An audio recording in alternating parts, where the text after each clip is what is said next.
साथियों, कभी सोचा है कि इंसान नंगा ही क्यों पैदा होता है? इस एक बात को आज गहराई से सोचना कि पैदा होते वक्त किसी भी इंसान के तन पर वस्त्र नहीं होते। प्रकृति उसे कुछ नहीं देती, खाली हाथ भेजती है। होना तो ऐसा चाहिए था कि इधर बच्चा पैदा हुआ, उधर कुदरत ने आसमान से उसकी जरूरत की सभी चीजें टपका दी। गाड़ी भेज दी, मकान भेज दिए, ऐशो आराम की सभी चीजें भेज दी, खाने पीने की चीजें भेज दी कि ले भाई खा पी और ऐश कर।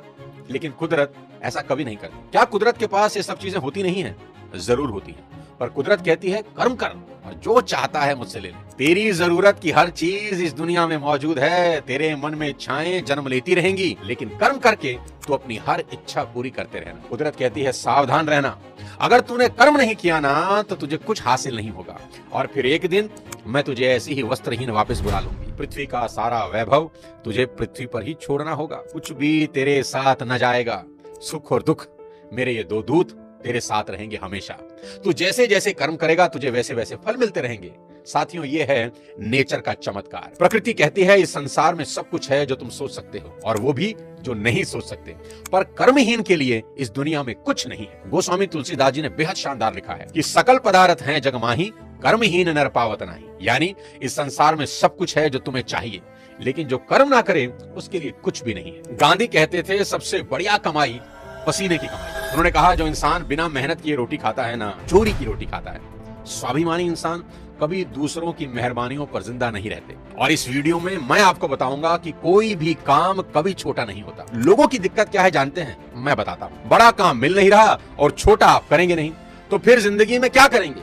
क्या यूं ही जिंदगी का बेड़ा गर्क हो जाने देंगे? आज जरूर कुछ लोगों के पास जिंदगी के कुछ सहारे होंगे। माँ बाप का सहारा होगा, इधर उधर का कोई सहारा होगा, लेकिन कल यदि वो सहारे नहीं रहे तो क्या करेंगे हुजूर?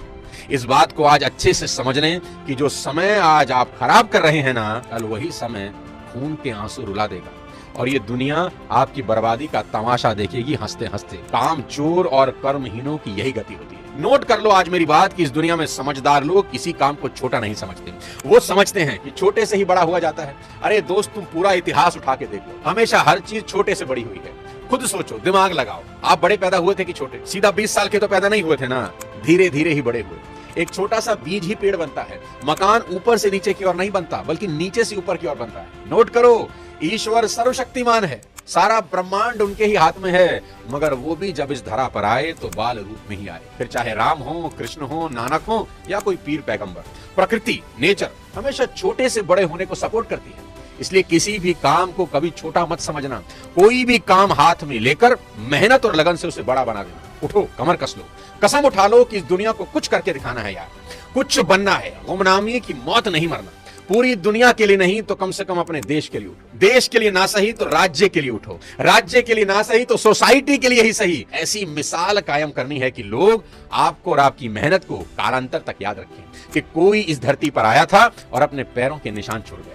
ये दुनिया आपको एक कर्मवीर की तरह याद करे, ना कि एक कामचोर और निकम्मे इंसान के तौर पर। दोस्तों, जहां हो वहीं से शुरू करो, जैसे हो वहीं से शुरू करो, बस शुरू करो। बड़े से नहीं, छोटे से शुरू करो।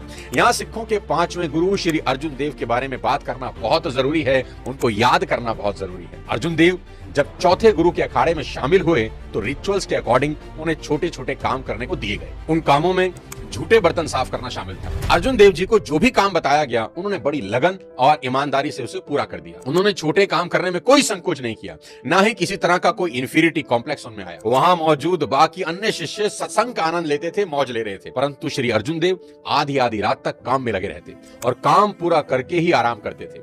वहां के लोगों में यह परसेप्शन बन गई कि गुरुजी अर्जुन देव को तुच्छ समझते हैं, इसलिए छोटे मोटे काम ही इनको देते हैं। मगर उन्हें नहीं पता था कि गुरुजी सच्चे पारखी हैं। गुरुजी की समाधि का वक्त आया। समाधि लेने से पहले गुरुजी ने अपने शिष्यों में से एक उत्तराधिकारी चुना और उसका नाम एक लिफाफे में डालकर लिफाफा बंद कर दिया। उनकी समाधि लेने के बाद जब वो लिफाफा खोला गया तो सब हैरान हो गए।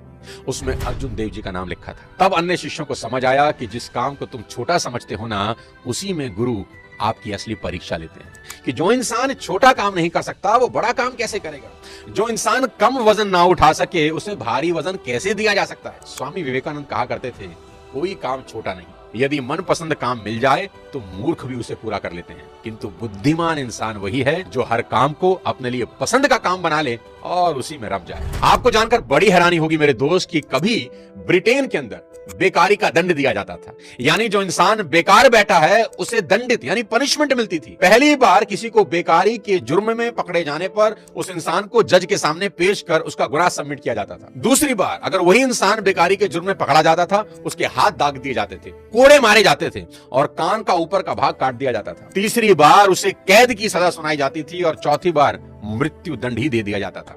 और ये लॉ सिर्फ ब्रिटेन में नहीं था, पूरे यूनान में भी बेकारी के अपराध का दंड भोगना पड़ता था। आप सोच के देखिए, अगर पूरी दुनिया में जो खाली और बेकार बैठे हैं, निकम्मे और आलसी हैं, अगर उनको ऐसी पनिशमेंट मिल जाए तो क्या होगा? ये दुनिया कहां से कहां पहुंच जाएगी। सभी बड़े सपनों का कत्ल करने वाला जो शब्द है वो है आलस। आलस एक बहुत ही मीठा दुश्मन है।